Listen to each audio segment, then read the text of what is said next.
Hey, what's going on everybody? My name is Icehawk and today this is my first Conduit 2 video ever. So I picked it up this morning and so far I've been playing a little bit of single player, a little bit of multiplayer, and I'm kind of here to tell you what I think of the single player so far and if you should buy it just for the single player. So, I mean, if someone's going to come up to me and ask me, should I buy Conduit 2 just for the single player? Probably not. I mean, there's a lot of things that you should like about this game, a lot of things that you can like about this game in the single player, but I don't think you should really buy it just for the single player. If you have literally no intentions of buying it, or literally no intentions of playing multiplayer, then I don't know. I wouldn't really think I would want to pick this up. But if you have intentions of playing both modes thoroughly, I think it would be a good one to pick up. If you're a fan of FPS games on the Wii and you really like kind of a B-movie feel, action, sci-fi kind of story, you might want to pick this up.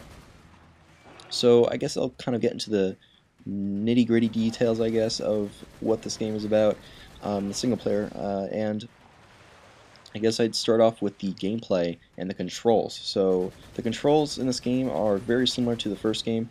They really didn't add or detract a lot from the controls.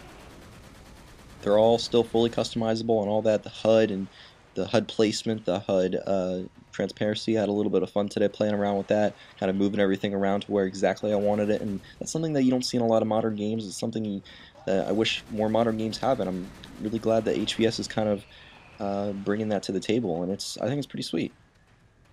So the actual gameplay itself is very similar to the first game, though it's much faster paced, which I really like. I think slow-paced FPS games can be kind of boring. I think that's why Call of Duty and Crysis has really succeeded, is because they're very fast-paced. There's a lot of cinematics and a lot of cool stuff like that in Call of Duty, and Conduit 2 definitely improved on the first game in that kind of area. And what you're looking at here is actually a good example of that, as the Leviathan takes this car and just friggin' throws it, or takes it underwater. And, it's a pretty cool cinematic, mini cinematic, I guess you could say. It's pretty cool. It's just something that, it's not going to make you go, oh my god, that was the most badass thing I've ever freaking seen. But, it'll make you go, oh, it's a nice touch, Sometimes Conduit 2 actually kind of has an arcadey feel. I don't know if that's going to turn some people off or not, but I kind of like it. There's some things about it that kind of make it feel arcadey, like it doesn't take itself too seriously. It's something I really admire about the Conduit series, is that it doesn't take itself incredibly seriously. Like, they'll throw in some jokes in there, they'll throw in a lot of community things in there. I know some of the achievements are internet memes themselves, which is actually really funny. And there is achievements for the single player as well as the multiplayer. But in the single player, there's also the ability to customize your character. And that is in multiplayer too, but I think it's really cool that you can do it in both kind of modes. And that's something that'll definitely add replayability.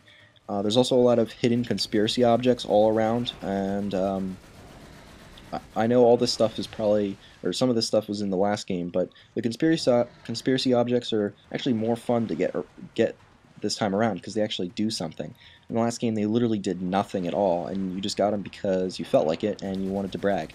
But in this game, they actually do something, and they actually give you experience or money or something like that to buy new equipment and get new stuff, which is pretty sweet.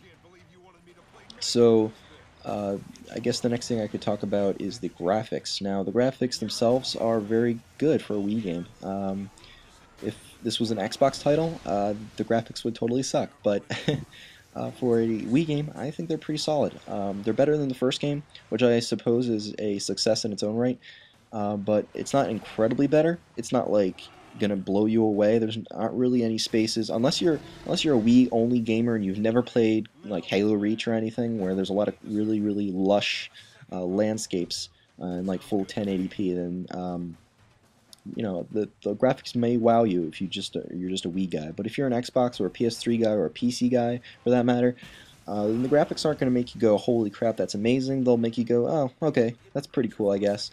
That's kind of how I felt, because I do play Xbox, so I am used to a lot of really shiny graphics. I've just got away from playing Crysis 2, so, there's a pretty big difference between any Wii game and Crysis 2. So Yeah, and now the graphical style, like the art style itself, eh, they say they kind of changed it from Conduit 1, but they really didn't change it that much. It's pretty similar. The only thing is everything's shinier, everything's better looking, but it you could still say it's kind of generic, but it does fit within the theme of the kind of game, um, with kind of like the B movie action sci-fi kind of thing. So if you like that kind of thing, then this game's probably for you. If you hate that kind of stuff and you think that stuff is kind of lame, then this game may not be for you. That's just kind of my impressions on the single player. And in the next video, I'll kind of talk about the multiplayer and what I think of that, and some tips and tricks I can give you guys for that. So until next time, guys, this has been Ice Talk, and I'm out.